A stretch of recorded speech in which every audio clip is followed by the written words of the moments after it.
You know Harriet Tubman, the quiet, careful conductor of the Underground Railroad, patiently guiding people north to freedom under cover of darkness. Almost none of that image survives contact with the actual record.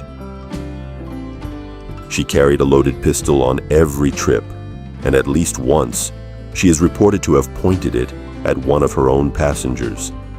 The bounty on her head, the one you've probably heard quoted at $40,000, was invented, and the single most extraordinary thing she ever did isn't the part of her story most people have ever been told at all. By the end of this video, the conductor you think you know is going to look like the smallest part of who she actually was. Before any of that, she was Araminta Ross, born enslaved in Maryland around 1822. As a teenager, she suffered a head injury that would shape the rest of her life. An overseer threw a heavy iron weight at another enslaved person trying to flee, missed, and struck Tubman instead. She survived, but was left with seizures, severe headaches, and episodes she described as visions for the rest of her life, experiences she came to interpret as messages from God. In 1849, fearing she was about to be sold further south, Tubman escaped to Pennsylvania alone, on foot, using the network of safe houses and abolitionists known as the Underground Railroad. She could have stayed free. Instead, she went back, first for her family, then for anyone who needed the same chance she'd taken. Start with the gun. Tubman carried it on every rescue mission back into slave territory, and its first purpose was obvious: protection from slave catchers and patrols. Its second purpose was aimed at her own group. When exhausted, terrified runaways lost their nerve partway through a mission and tried to turn back, endangering everyone, since a captured runaway could be tortured into giving up the route.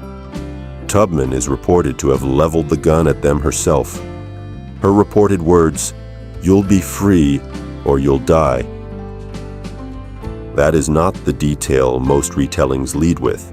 It's also, by her own account, the reason her missions had a record that still sounds almost impossible. Then there's the number. You've likely heard it stated as fact. 19 trips back into the South, roughly 300 people freed, all under a $40,000 bounty that made her one of the most wanted people in America. Almost none of that survives close scrutiny. The $40,000 figure traces back to a letter written in 1867, 2 years after slavery ended, by an activist campaigning for Tubman to receive a government pension.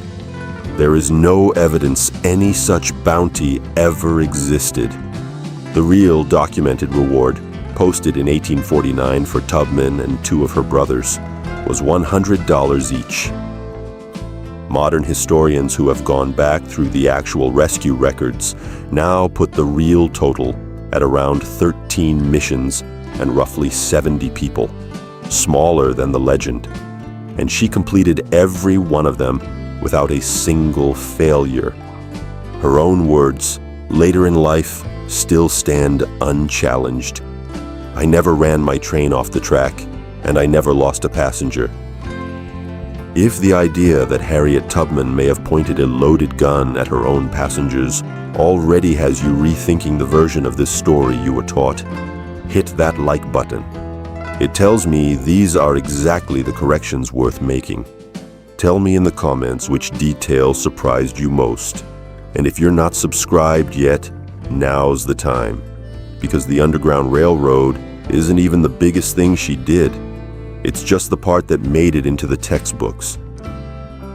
By 1863, the war her raids had been quietly pointing toward for a decade had arrived, and Tubman was working for the Union Army in South Carolina, officially as a nurse and cook, unofficially as a scout and spy, running a network of formerly enslaved men who knew the region's rivers, roads, and Confederate mine placements better than any white officer could.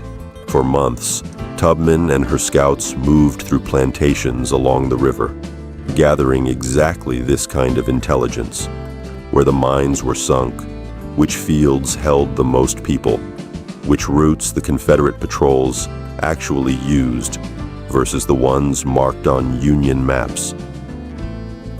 On the night of June the 1st into June 2nd, 1863, Tubman guided 3 Union gunboats up the Combahee River, past mines her own scouts had mapped, directly toward plantations she had identified in advance. Aboard were 150 black soldiers of the 2nd South Carolina Infantry, many of them men who had themselves escaped slavery only months earlier and volunteered to go back in uniform. This was not a rescue mission. It was a military operation planned in large part by a woman who, 11 years earlier, had been enslaved herself. By the time the gunboats withdrew, they had freed more than 750 people in a single night. More people in one operation than Tubman had freed across her entire Underground Railroad career combined. It stands as the first military operation in American history planned and led by a woman. The nation she did this for didn't rush to repay her. Tubman spent the better part of 3 decades petitioning the government for compensation for her wartime service, largely ignored.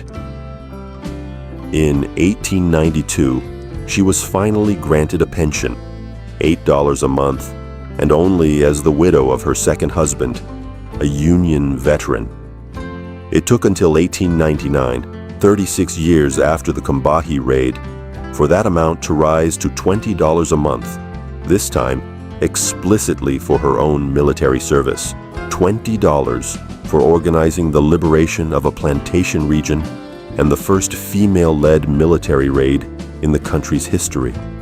She died in 1913, at around 90 years old, in a home for the elderly she had founded herself in Auburn, New York, funded largely out of her own pocket, for people the country had given even less to than it had given her.